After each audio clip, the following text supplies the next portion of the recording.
welcome. You're now rocking with the Sports Coma with Big Q and the guys, where we have intense, entertaining, educating, and enlightening sport talk from your favorite sports fan. Shout out to you guys. Appreciate you being in alive. Not a long extended stream for you guys on this one, man, on this Thursday. Hope you guys are doing good. Y'all hit the like button. Let's get the thumbs up.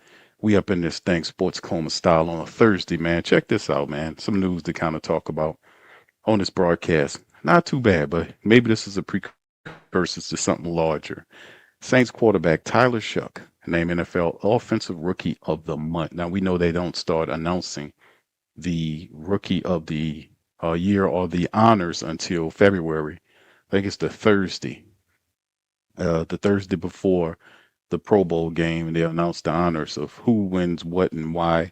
And at some point, you're going to want to say Tyler Shough should deservingly get the Rookie of the Year. We'll see what the call is on it. We're hoping that he does get it. It'll be one of the fantastic things that we can have on the end of the season, man. But to be honest with you, it's been a fascinating year on the back end with Tyler Shough, and we'll see if we can obtain that honor and ultimately get that Rookie of the Year. But being named the Rookie of the Month is not a bad thing to do if you're the New Orleans Saints. So shout out to Tyler Shough on that, playing a fantastic month of football. Let's hit it up, man. Here you go. Rookie, 114 of 163 for 1,316 yards, 5 touchdowns, 2 picks in December and January. And there it is, NFL Offensive Rookie of the Month, Tyler Shough, running and passing.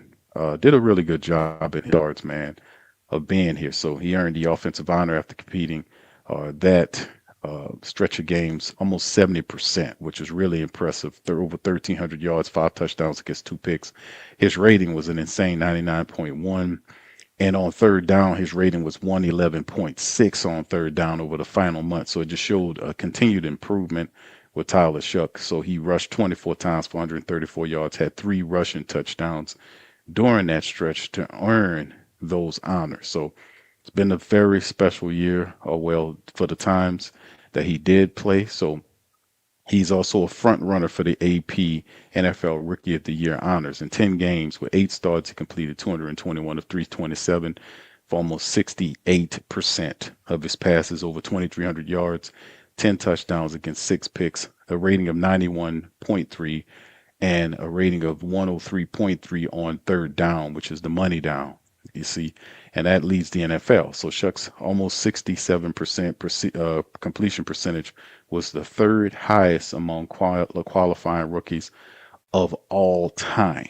So that made, remember, that's all time.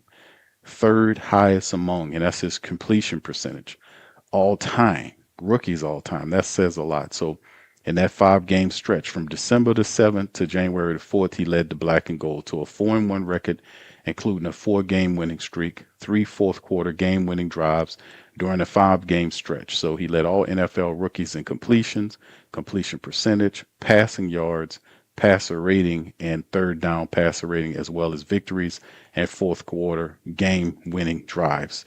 All fantastic thing by Tyler Shough. A lot of stuff to be kind of proud about and happy about as we move forward into the season with the Shough-inator, doing great things for the Saints. And of course, we know simply we have to build around Tyler Shough. So that's really good news for him. All right, let's move on, man, for some more news here. Y'all hit the like button. Let's get the thumbs up in this thing. Where the Saints stand on the Chris Olave extension. Let's kind of talk about that thing, man. For here, where do we stand? I talked about this during the Mickey Loomis press conference when he kind of spoke about it. You know, now it's been over 2 months since the Saints talked about doing an extension and admitting to being in negotiations. What's taking so long for this to complete? You know, what's going on? This extension should be done. So what's going on? Will the Saints find a way to ink Chris Olave to a long-term extension this offseason? Arguably would be the right call. The Saints picked up his 5th-year option, so they're not in a real rush to get him. They did pick up his 5th-year option on his rookie deal, the final year, and he will have a cap hit of over $15 million in 2026 and will be a pending free agent after the season unless some sort of extension gets done at some point. So picking up the option, they don't feel like they have to rush this situation. But at the same time, it is really dragging on. So General Manager Mickey Loomis was asked about the possibility of an extension for Olave this offseason, and he noted that there have been a couple of conversations, not negotiations, just a couple of conversations that he's an important member of the team, but they haven't spent much time on the possibility quite yet. That's crazy talk. That's a little different than what we heard. You hear what I'm saying? That's a little different than what we heard. Um, from them saying basically what Chris Olave is delivering, saying that he's looking at and saying, "Hey, man, I'm trying to get this thing done. Where we're working on an extension." And did not Chris Olave tell you guys that an extension is coming soon? Didn't he use those words? He said he's working on something and something to the delight of it. Something should be happening soon or something. Y'all refresh my memory on that because I want to say I heard that, but the reality is, this thing should have been done, and they're underselling it or downplaying it, but they do have them under contract, for this upcoming year. Will they kind of drive this thing along? We'll see. So will they get the deal done? The writer right X Olave is an important player to us, and he had a really good season, but we haven't really spent much time thinking about that right now. We have a couple of conversations with his agent, but that'll be a part of the off season. I can't tell you how high or low is the priority, but I don't have the whole list yet. So your top wide receiver we had a breakout year. And it's not really a big thing on Mickey Loomis's to-do list. I understand that he exercised the fifth year, which he's under contract on that $15 million. But they have been saying for the last 2 months that they're working on a contract extension with Chris Olave that never materialized, and now Mickey Loomis just basically saying it is, we're not, we're, focusing, it's not high priority. In other words, very interesting, you know, and we heard what Chris Olave said in his last press conference of the season. For the Saints, he said basically, I've done all I can do. It's up to them now. So he kind of put the ball in their court. So yeah, we'll see how these guys want to handle this situation, man, going forward. But it is most likely interesting. I thought it picked up a little bit more steam than that. But the extra price steep for Loomis? Because according to like the writers writing, that's understandable, seeing as the season just ended for Olave, he's going to be in line for a big deal. The price tag for a high-end receiver aren't cheap. For example, the Jets, who was Garrett Wilson, former Ohio State player, who was the 10th pick in the 2022 draft, was one spot ahead of Chris Olave. They inked him to a 4-year, $130 million extension. Now, Olave's and Wilson's numbers so far haven't been eerily similar, but like I said, it's one of those situations where you see that Garrett's numbers are better than Chris Olave's numbers, right? But not vastly better, but they are better. So for 4 years, $130 million. I mean, is that something that they could be, looking at doing? I don't know. We're gonna see what the call is going forward. But the bottom line is, it's going to be interesting this off season. But Olave says, man, it helps a lot. I feel like the past couple of years, it was hard to be able to say that I was stable. It helps a lot with bigger picture. It makes me want to stay here even more. I know what's going to be here with Kellen.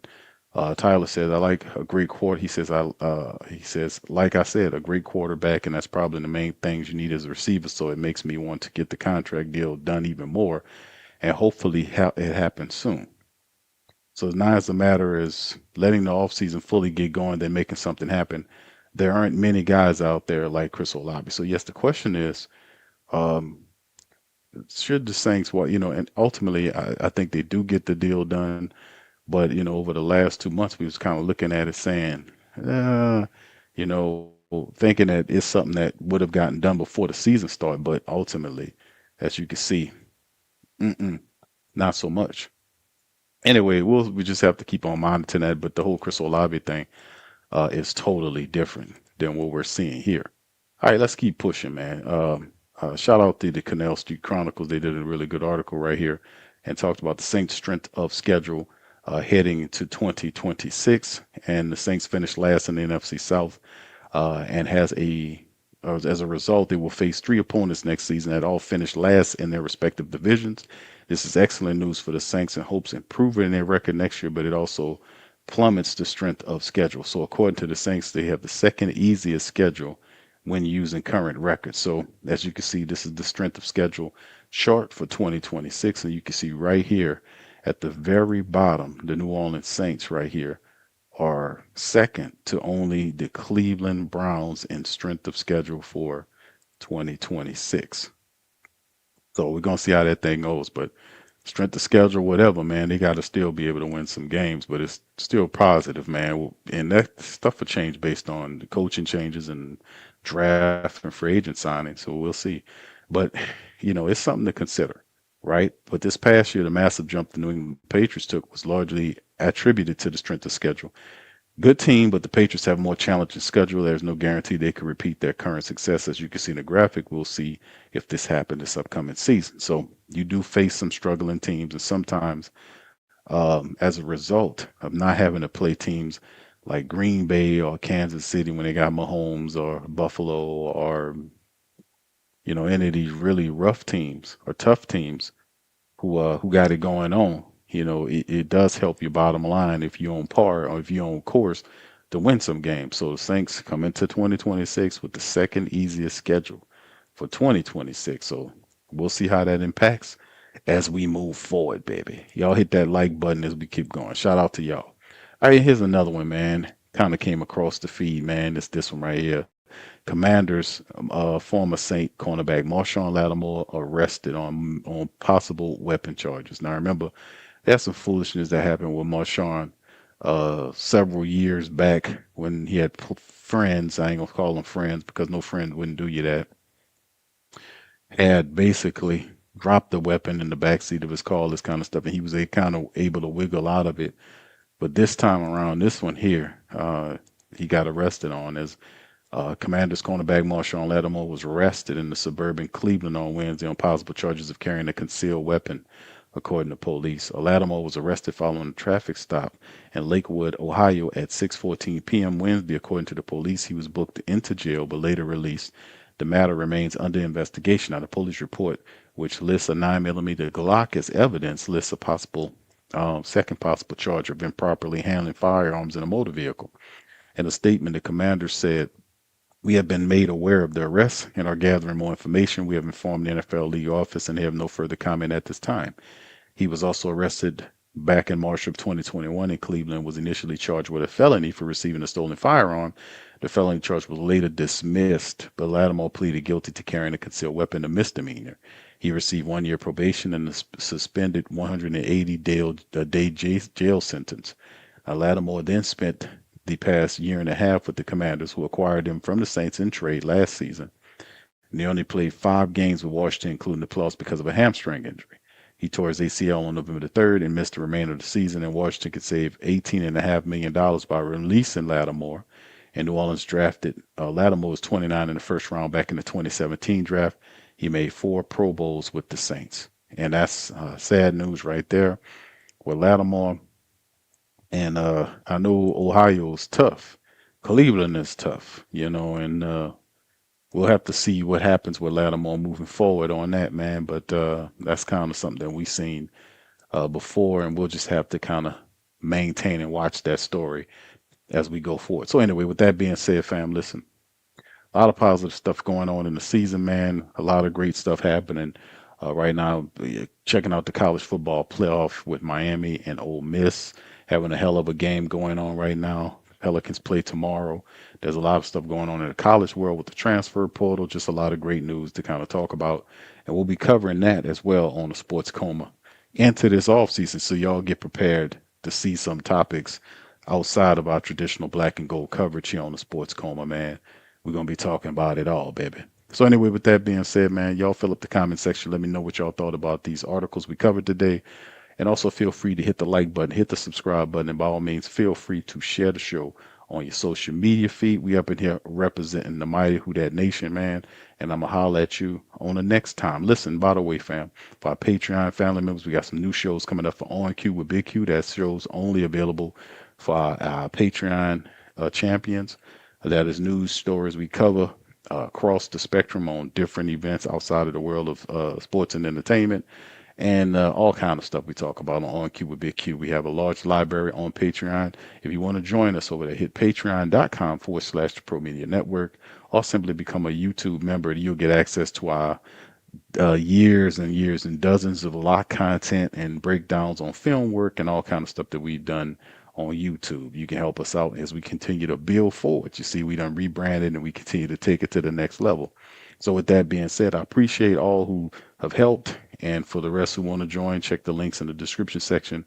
And I'll be back later with more news, notes on our Black and Gold and more. Much love, peace, and who dat.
Hey, New Orleans!